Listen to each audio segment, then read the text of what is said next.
Okay, I have now identified this particular Columbia as the Columbia Model 50 from 1915. Thank you to those of you who supplied that information. I don't have a lot of Columbia experience.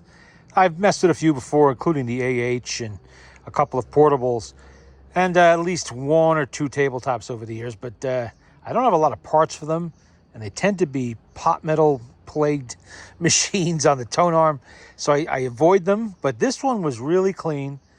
The price was definitely right, and the tone arm, as you will see there, it has total freedom of movement, all of that. It's not stuck. It's actually a little loose even, so that's good. And while I was looking it over, about to tear it apart and pull the motor out of it, I noticed fresh looking oil in there, and well, maybe not fresh, but at least it's recent. And I figured out the brake finally and set the speed. Again, I used the cell phone for the speed. It could be a little bit off. It appears to work. So we're going to give a record a shot and see how it goes before I pull the motor out for the usual service. Okay, the brake is here. There you go. Spins right up by itself. No prompting. It's not making any funny noises. Now, this does need to be rebuilt, but surprisingly, those gaskets are not as stiff and hard as I expected them to be.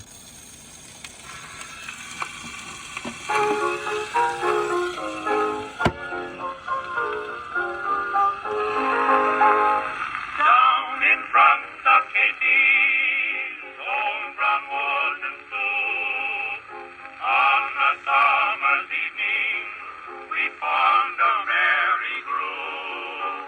Boys and girls together, we would sing and walk, while the guinea played the organ on the sidewalks of New York.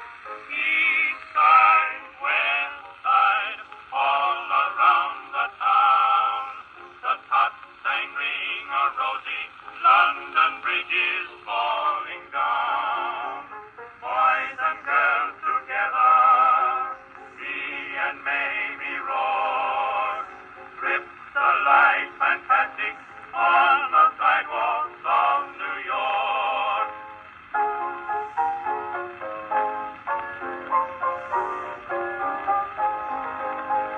That's where Johnny Casey and little Jimmy Crow, with Jakey Krause the faker, who always has the dough, Pretty Nellie Shannon, with a dude as light as cork, first picked up the wall step on the sidewalks of New York.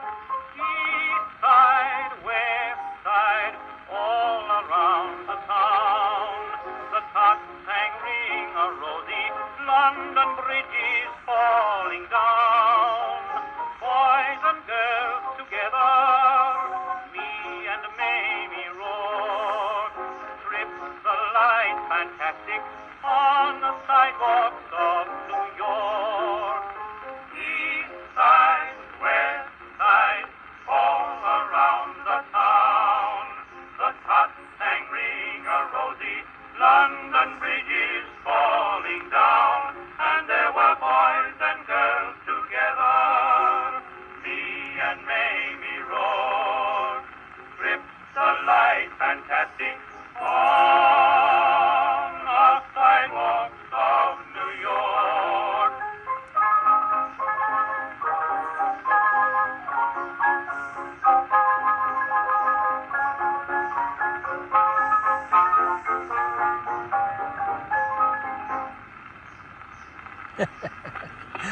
Imagine that. Right out of the box. Didn't have to do anything to it, and it's playing. I mean, yeah, it does need to be serviced, but it's not thumping and bumping, clattering and buzzing and all the other noises I associate with Columbia motors when they get a little worn. This sounds really quiet, this motor.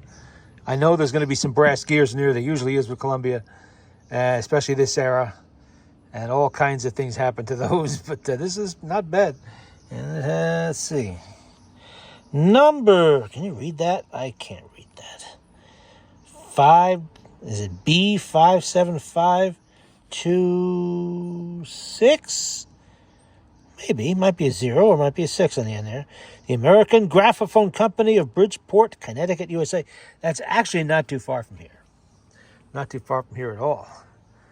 So this machine hasn't gone very far in its lifetime. And it seems to be fairly straightforward. Take the motor out, just four screws under there, and take the crank off, and she should lift right out of there. The cabinet's in really good shape. Everything's holding together. Nothing's come unglued. You know, all the corners are good. Even the alligatoring really isn't too severe. Just a little bit here and there. I can see some darkening of the finish. That's normal. Everybody smoked back in the day.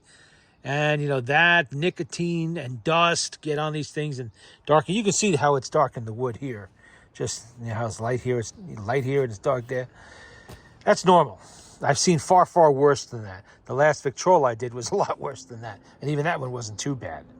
A little bit of crud on there I got to take off. You know, little things like that.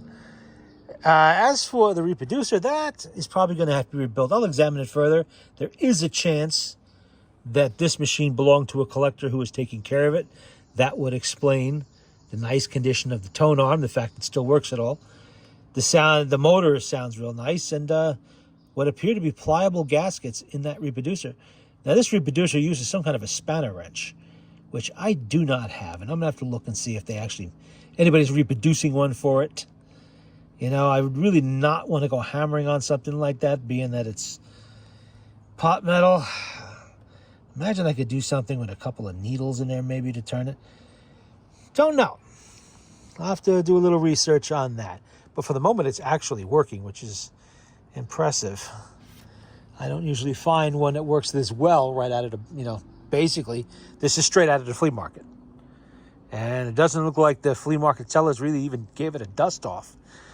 And they really didn't charge me much for it because I wasn't paying much for it.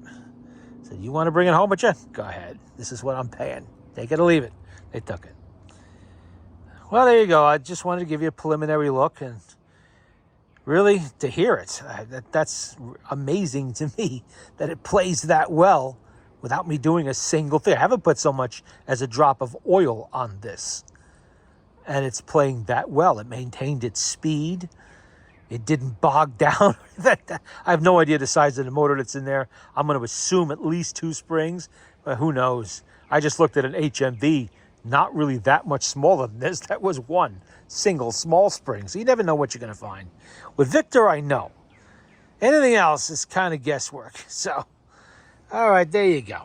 That's the Columbia Model 50 preliminary look before I get into the motor and all the rest, the usual service.